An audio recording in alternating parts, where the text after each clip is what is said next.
One of the things we're looking at is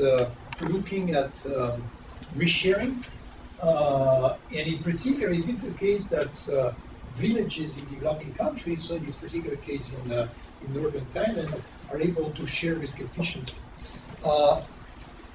An important contribution of this research is methodological. What kind of data do we need to assess this kind of, to answer this kind of question? And what kind of technology should we apply if we have the good data?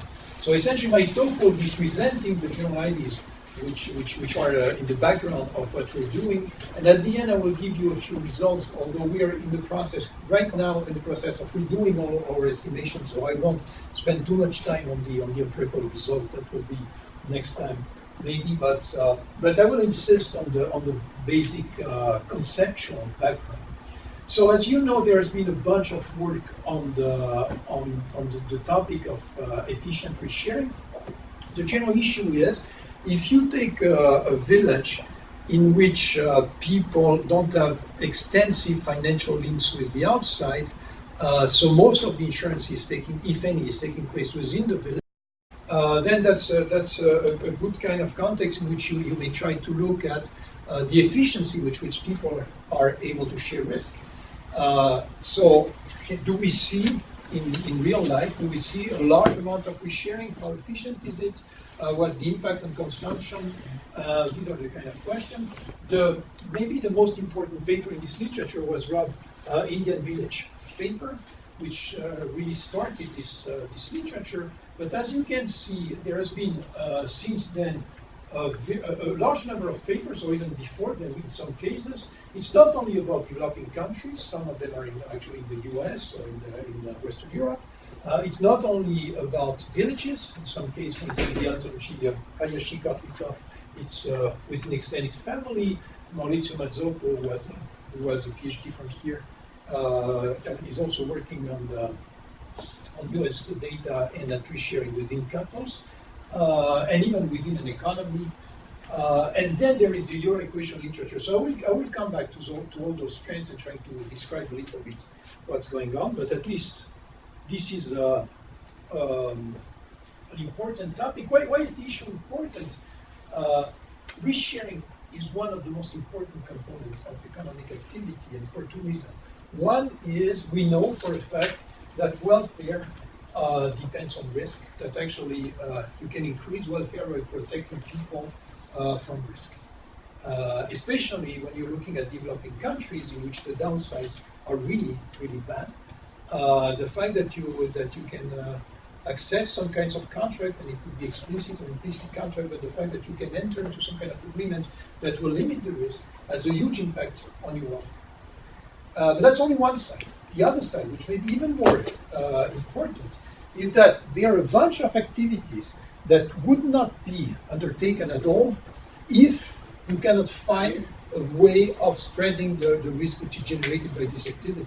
And that's not only about developing countries. Actually, all the history of growth in Western countries is linked with the fact that the moment we figure out a way of sharing some kind of risk, then we can take those risks, or we can take more of those risks, and then economic activity is boosted by this.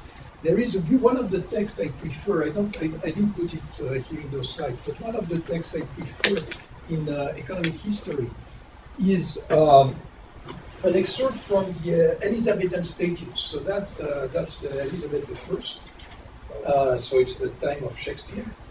And the statutes, there are a bunch of regulations that were issued at that time, which we call statutes, and one of those is devoted to insurance. And so there is the law itself, but before the law there is a beautiful preamble in which the legislator explains what is insurance and why is insurance important. It's probably the best definition of insurance I've seen in history. It's something like, there is a beautiful sentence in which they say that the risk, in that case they're talking about maritime insurance, so the risk that a ship may be wrecked, this risk should be borne not heavily by a few, but slightly by a large number of people, something like this, except that it's in 17th century English, so it's much nicer than what I can say.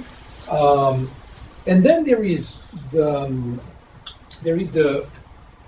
next sentence explains why it's important that insurance is there, and explicitly there is a sentence saying if we can manage to provide insurance to people who are attempting this kind of exploration, who are taking those risks, then more of them will go, more of them will do it, and that will be crucial for the wealth of the nation and for the strength of England.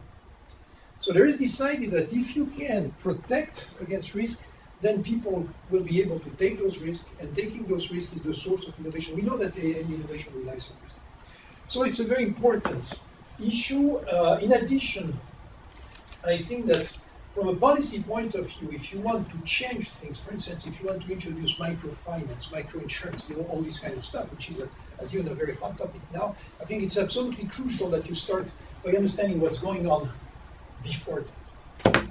And it's not only a rhetorical question. You might have scenarios in which, by introducing some kind of exterior insurance device, you're perturbating the existing mechanism in such a way that in the end people are worse off. This idea from a theoretical point of view has been evoked, for instance, in a paper by Orazio Attanasio and co-authors.